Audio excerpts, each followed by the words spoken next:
الحمد لله رب العالمين والصلاة والسلام على سيد المرسلين أما بعد فأعوذ بالله من الشيطان الرجيم بسم الله الرحمن الرحيم আল্লাহ নবী সাল্লাল্লাহু আলাইহি সাল্লাম ইরশাদ করেছেন যে ব্যক্তি আমার উপরে প্রত্যেকদিন 10 বার দুরূদ পাঠ করে আল্লাহ তাআলা তার 10টি গুনাহ ক্ষমা করে দেন এবং 10টি নেকি অবতীর্ণ করেন। আজকে বয়ান করব চোর থেকে নামাজি হয়ে গেলেন। একবার হযরতে সাইয়েদনা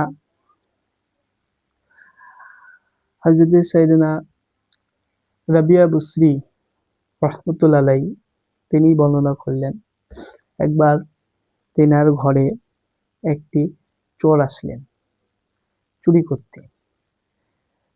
সেই চোর এসে দেখলেন তেনার ঘরে শুধু বদনা ছাড়া আর কিছু নাই এবং তিনি চারিদিক তাকিয়ে দেখলেন কেউ নাই।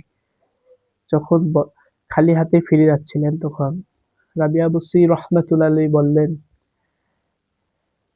হে ব্যক্তি, তুমি যদি চোর হয়ে থাকো তাহলে খালি হাতে ফিরে যেও না। তিনি বললেন, যাও ওযু করো, ওযু করে নামাজে দাঁড়িয়ে যাও। তিনি ওযু করলেন এবং নামাজে দাঁড়িয়ে গেলেন এবং আল্লাহর কাছে রাবিয়া বুসরি রাহমাতুল্লাহ আলাইহি দোয়া করলেন আর বললেন, হে আমার প্রিয় আল্লাহ, হে আমার মালিক, তেনাকে তুমি হেদায়েত দান করো এবং তেনাকে তুমি ক্ষমা করে দাও। আল্লাহর কাছে তিনি দোয়া করলেন, দোয়া আল্লাহ কবুল করে নিলেন। তেনার দোয়া কবুল করে দেওয়ার পরে যখন তিনি ওই চোর নামাজের এমন স্বাদ পেলেন যে নামাজ পড়তে পড়তে সারা রাত অতিবাহিত হয়ে গেছেন এবং সেহরির সময় হয়ে গেছেন এবং সারা রাত অতিবাহিত হওয়ার পরে তখন আল্লাহ তেনার সমস্ত গুনাহ ক্ষমা করলেন এবং আল্লাহ তেনার ভিতরে ভয় ভীতি করে দিলেন এবং গুনাহ থেকে তেনাকে আল্লাহ তাআলা এত ঘৃণা দান করলেন, এত ঘৃণা, তিনি গুনাহ থেকে আল্লাহ তেনাকে ক্ষমা করে দিলেন। এবং যখন সকাল হলো তখন রাবিয়া বুসরি রাহমাতুল্লাহ আলাইহি তেনাকে এসে প্রশ্ন করলেন যে আজকের রাত আপনার কেমন অতিবাহিত হলো। তিনি বললেন, আজকের রাত আমার জন্য খুবই সুন্দর এবং আজকের রাতের মাধ্যমে আমি আজ সমস্ত গুনাহ আমার ক্ষমা হয়ে গেছে এবং আজ থেকে তিনি নিয়ত করে নিলেন যে তিনি আর কোনো কিছু খারাপ কাজ করবে না এবং চুরি ডাকাতি করবে না। এই বলে তিনি চলে গেলেন এবং তিনি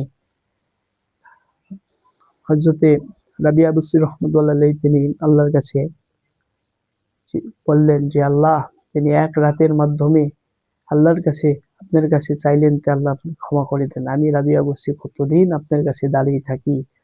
তখন গায়েব থেকে আওয়াজ আসলো, হে রাবিয়া বুসরি, আমি তোমার মাধ্যমেই তাকে ক্ষমা করেছি এবং তোমার উসিলায় সে ক্ষমা হয়েছে।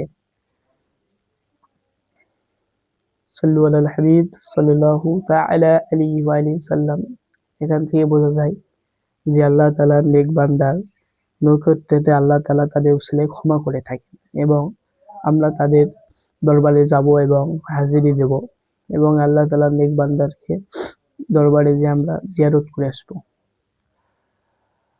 যারা যেখান থেকে দেখছেন অন্যের কাছে প্রচার করার চেষ্টা করবেন এবং বেশি করে শেয়ার করবেন। আসসালামু আলাইকুম ওয়া রাহমাতুল্লাহ।